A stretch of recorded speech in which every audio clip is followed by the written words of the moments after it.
Deputy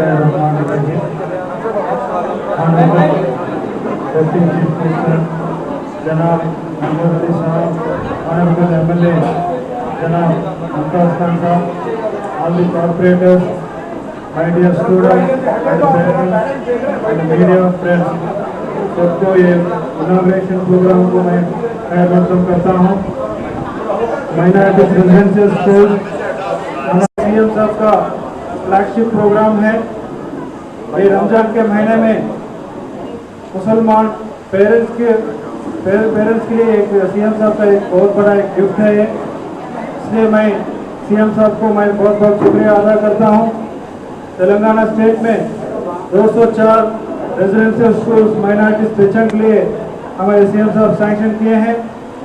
गए साल 71 residential school successfully हम स्टार्ट किए हैं।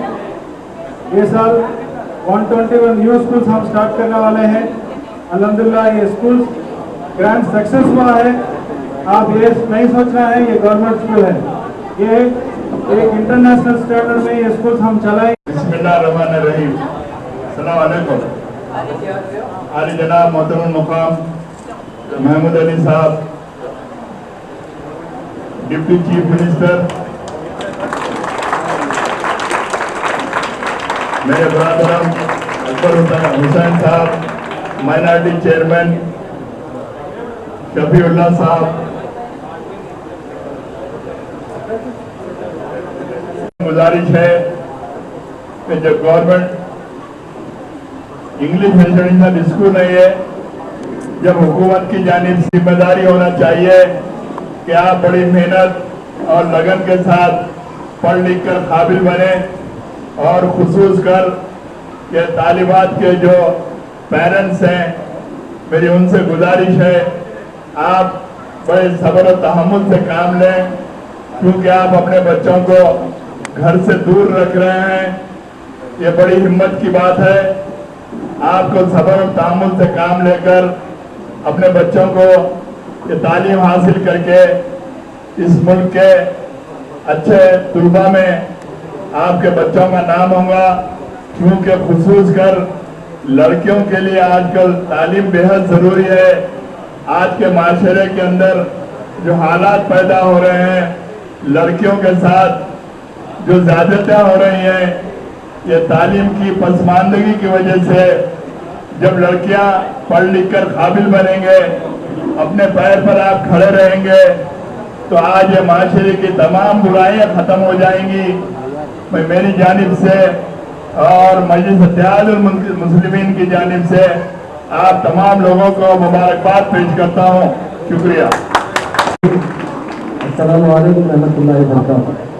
मेरे भाई और आपके मुकामी एमएलए मुमताज अहमद साहब तो बहुत सीनियर एमएलए हमारे, और हमारे अकबर हुसैन साहब माइनॉरिटी कॉर्पोरेशन चेयरमैन, हमारी नसीम फातिमा यहाँ की कॉर्पोरेटर और दीगर कॉर्पोरेटर, हमारे माइनॉरिटी एमपी शफीउल्लाह साहब और विलाय साहब और मेरे भाइयों का तालीम की बहुत अहमियत है। तालीम के बगैर इंसान का वो हाल होता है जिस तरह पत्थर को तराशा जाए तो हीरा बन सकता है, इसी तरह अगर एक इंसान को तालीम दी जाए वो सही मायने में इंसान बन सकता है। हमारे स्टेट बनने के बाद जो चूँकि नई स्टेट है, हमारी महान स्टेट है, जिसमें साबिका में तालीम कम से कम दिलाते थे, मगर हम ये चाहते हैं, हमारी हुकूमत ये चाहती है और हमारी सीएम साहब ये चाहते हैं कि हमारी बच्चियाँ भी अच्छे से अच्छी तालीम हासिल करें।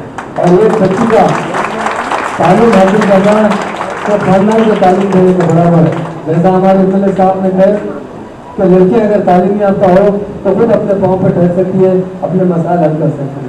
तालीम ना होने की वजह से बहुत से मसाइल आते हैं, बहुत से प्रॉब्लम में हमें फेस करना पड़ता है। हमारे हिंदुस्तान में वाइस सीएम केसीआर साहब है जो हर जगह मुसलमानों को तरक्की देना चाहते हैं। हमारे एमएलए साहब मौजूद हैं, उन्होंने असेंबली में एक बात कही थी, बड़ी अहम बात थी कि मेरी जिंदगी में मैं मुस्लिम भाइयों को भी तरक्की याफ्ता देखना चाहता हूँ। ये बात कोई सीएम नहीं कह सकता, कि सिर्फ केसीआर साहब को एजाज है। और हमारे इमरान को भी बड़ी हिम्मत है, दोस्ती है, हम मिलकर इस पुराने शहर को भी तरक्की देना चाहते हैं, हमारे गाँव को भी तालीम देना चाहते हैं। तालीम बहुत अहम चीज़ है और कई रेजिडेंशियल स्कूल के अलावा सीएम साहब ने कई स्कीम दिलाए। खासतौर से इससे पहले अगर कोई बाहर जाकर तालीम हासिल करना पड़ता तो बड़ा मुश्किल होता था। गरीब लोग सोच नहीं सकते थे कि हमारा बच्चे को ऑस्ट्रेलिया में तालीम दिलाएंगे, अमेरिका में तालीम